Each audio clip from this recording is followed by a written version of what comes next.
बच्चों, आज की क्लास में हम लोग बात करने वाले हैं कि ये जो हमारा a माइनस बी का होल स्क्वायर है, इसका जो फॉर्मूला है अगर आपको नहीं पता है तो आप लोग कैसे निकाल सकते हैं। ठीक है, कोई ज़रूरी बात नहीं है कि सारी चीज़ें हमें याद ही हों। जब चीज़ें याद नहीं होती हैं तो हम लोग कॉन्सेप्ट का इस्तेमाल करके उसको निकाल सकते हैं।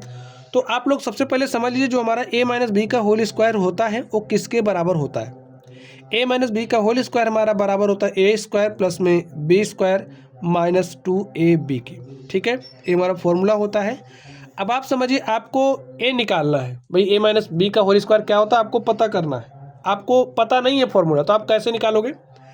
अब आप लोग ध्यान से देखिए, ये जो हमारा a माइनस बी का होल स्क्वायर है इसे हम क्या लिख सकते हैं, a माइनस बी और दूसरे ब्रैकेट में a माइनस बी।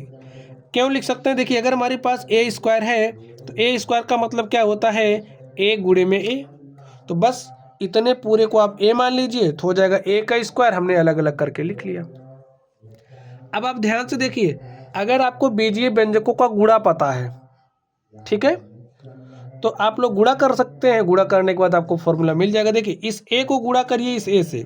देखिए यहाँ पर a जो है a, इसको a से गुणा करिए तो a को a से गुणा करेंगे तो a स्क्वायर। फिर इसी a का गुणा आप करिए इस b से, तो क्या हो जाएगा, यहाँ पर प्लस a है, यहाँ पर माइनस b है, तो प्लस माइनस का गुणा माइनस होता है, तो यहाँ पर हो जाएगा माइनस ab। ठीक, अब आगे ध्यान से देखिए, अब आपको b पर आना है, b का गुणा a से करना है, तो minus b plus a, plus minus का गुणा क्या होता है माइनस। ठीक, और b को a से गुणा करोगे तो a भी हो जाएगा, b a या a b। ठीक है, तो a भी लिखा हमने। अब माइनस b का गुणा माइनस b से करोगे तो माइनस माइनस का गुणा प्लस होता है, तो प्लस लगाइए, और b गुणे b करोगे तो b स्क्वायर हो जाएगा।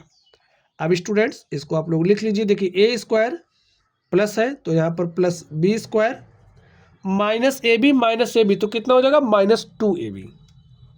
यहाँ पर लिख दीजिए माइनस 2ab, या फिर इसको आप इस तरीके से भी लिख सकते हो, a square minus 2ab plus b square, दोनों बातें एक ही है। ठीक स्टूडेंट, तो अगर आपको याद नहीं है तो कोई बात नहीं, आप लोग कॉन्सेप्ट का इस्तेमाल करके फॉर्मूले निकाल सकते हैं। तो चलिए आप लोग पढ़ते रहिए। Thank you.